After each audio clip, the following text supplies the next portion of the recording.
Goblin. যারা isekai or fantasy anime like করো তারা এই মনস্টারটারে অবশ্যই চেনো। ইসেকাই ফ্যান্টাসি অ্যানিমেগুলোতে মেন ক্যারেক্টারের পাওয়ার আপ করার প্রথম বলির পাঠা হিসেবে অথবা নিউ ওয়েপন টেস্টিং করার ক্ষেত্র হিসেবে এই বেচারার মহা খ্যাতি আছে। এই লুল্লামুল্লা মনস্টারটা সবচেয়ে উইক একটা মনস্টার হইলেও এই অ্যানিমেতে এটাই আমাদের মেন ক্যারেক্টার, একে সুপার কুল এক্সট্রা ওপি লেজেন্ডারি গবলিন ওরফে ট্রাশবিন। হ্যালো এভরিওয়ান, আমি সাব্বির। আজকে পেচাল পারবো একেবারে নিউ একটা অ্যানিমে নিয়ে, যার নাম রি মনস্টার। সো আজের পেচাল বাদ দিয়ে চলো ভিডিও শুরু করা যাক।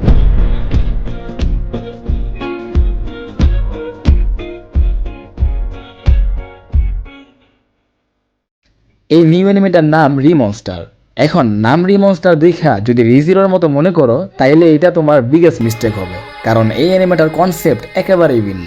এখানে এমসি তার প্রিভিয়াস ওয়ার্ল্ডে নির্মমভাবে মারা যায়, তারপর অন্য একটা ওয়ার্ল্ডে আবার এজ এ গবলিন রিইনকার্নেটেড হয়। And not just a goblin, but গবলিনের একেবারে কচি বাচ্চা।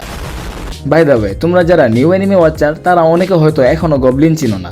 বেসিক্যালি গবলিন হচ্ছে সমাজের লোয়ার লেভেলের মনস্টার, যেগুলা মনে করো এমসিরা একেবারে অ্যানিমের শুরুতেই মেরে দিতে পারে। সোজা কথা বলির পাঠা আর কি। আর যারা অলরেডি জানো তারা তো জানোই। তো এমসি এই নিউ ওয়ার্ল্ডে একটা বাচ্চা গবলিন হয়ে জন্ম নেয়, বা 2 দিন পরেই সে বড় গবলিনে পরিণত হয়, কারণ মনস্টারদের গ্রোথ মানুষের চেয়ে অনেক আলাদা। এরপর সে একের পর এক ইভেন্ট করতে থাকে আর এভলিউশন করতে থাকে, আর আরো পাওয়ারফুল মনস্টারের রূপ নিতে থাকে। অলসো এমসির একটা এবিলিটি থাকে, সে কোনো মনস্টারকে মেরে খেয়ে ফেললে ওই মনস্টারের পাওয়ার গেইন করে। প্রথম দিকে সে জাস্ট একাই লেভেল আপ করে, বাট পরে সে আরো গবলিনদেরও ট্রেন করা শুরু করে, এন্ড এক পর্যায়ে এই গবলিন ভিলেজের হেড হয়ে যায়। এরপর সে পরের এপিসোডগুলোতে আরো অনেক এভলিউশন করে আস্তে আস্তে একটা গ্রেটার মনস্টার হতে থাকে। তো এই অ্যানিমেটা অনেক ফাস্ট পেসিং একটা অ্যানিমে। এক এপিসোডেই তারা অনেক কিছু কভার করে ফেলে। ইভেন মাঝে মাঝে মনে হয় আমাদের এমসি এই ওয়ার্ল্ডে স্পিড রান করতেছে।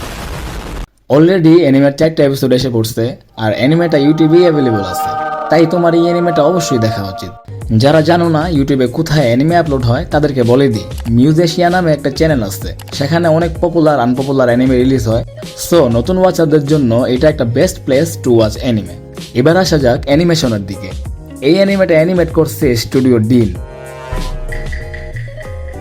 হ্যাঁ, এটা ওই স্টুডিওই যারা 7 ডেডলি সিনস সিজন 3-কে দিনে দুপুরে সোগা মেরে দিছিল।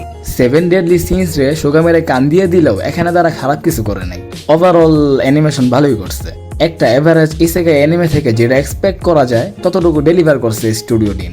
তারপর সাউন্ড ট্র্যাক, ক্যারেক্টার, এগুলো নিয়ে বলার কিছু নাই, সবকিছুতেই একটা এভারেজ ব্যালেন্স বজায় রাখছে এখানে। সব মিলিয়ে তুমি যদি নিউ অ্যানিমে ওয়াচার হয়ে থাকো তাইলে তোমার এই অ্যানিমেটা এখনই দেখা উচিত। অলসো এই অ্যানিমেটা ইউটিউবে আছে, সো কোনো ওয়েবসাইটে গিয়ে কান্নাকাটি করা লাগবে না, লিগালি অ্যানিমেটা দেখতে পারবা। আর যদি অলরেডি অনেক অ্যানিমে দেখে থাকো তাইলে আমি আর বলবো না যে এই অ্যানিমেটা অফকোর্স দেখো, কারণ এই পর্যন্ত এমন অ্যানিমে বহুত দেখছি। স্টোরিতে কিসের পর কি হবে এখন একটু দেখলেই বোঝা যায়। আর এই অ্যানিমেতে একটা জিনিস অনেক ফালতু লাগছে আমার কাছে, যেটা আবার অনেকের কাছে ভালো লাগবে, সেটা হলো মেন ক্যারেক্টার অনেক ওভার পাওয়ার। আমি জানি অনেকের ওভার পাওয়ার মেন ক্যারেক্টার খুব পছন্দ, বাট আমি পার্সোনালি এটা তেমন একটা লাইক করি না। But over power main character like করলে এই অ্যানিমেটা মাস্ট ওয়াচ। ইউটিউবে আছে, সো এখনই দেখে নাও।